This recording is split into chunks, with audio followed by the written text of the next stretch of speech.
Welcome to a Networks TV episode 35, how to price your first freelance project.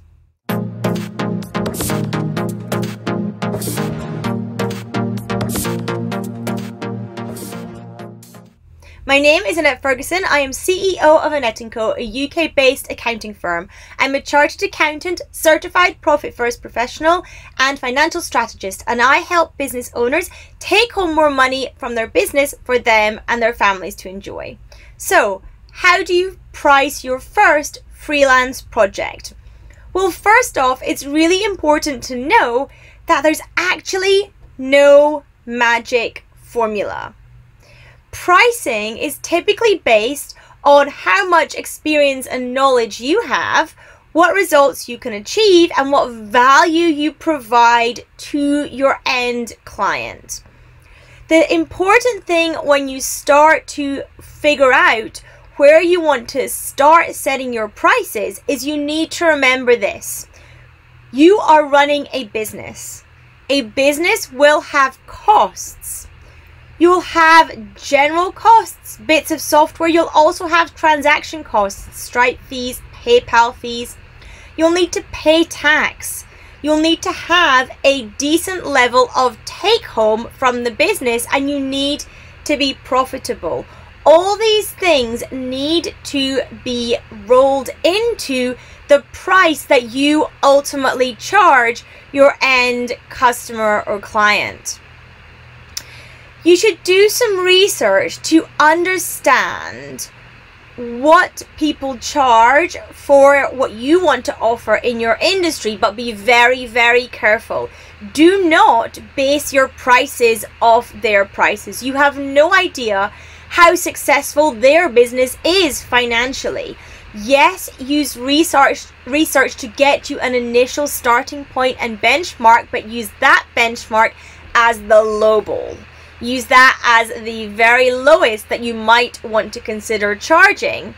Make sure that what you are providing is massive value for the price point you choose.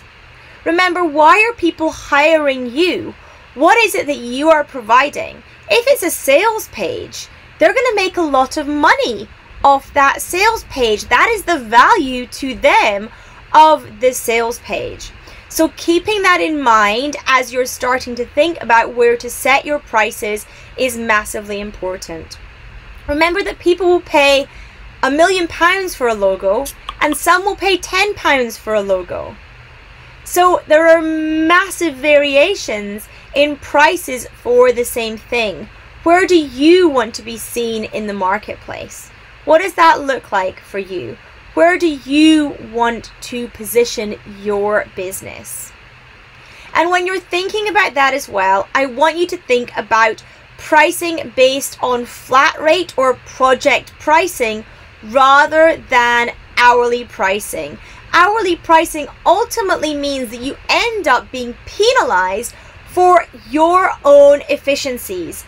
As you get better at something and you get really good at it, you get penalized if you base your pricing on hourly pricing. So looking at project fees or flat rate fees for your freelance projects is also going to be really, really important. And also make sure that when you're quoting your pricing, that you're charging enough to actually keep you interested in the project. Make sure that when the price is set, you're not going to be thinking, oh, I'm doing all this for this amount of money. Make sure the pricing is at the right place so that you are still going to be dedicated and interested to work on that project as well.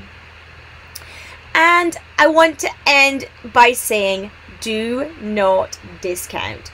Discounting your prices gives the entirely wrong message for the relationship that you are building with that client. Ideally, you'll want your client to be coming back to you in the future for more projects. And if you discount this first one, that's the tone of the relationship. They will always be wanting a discount.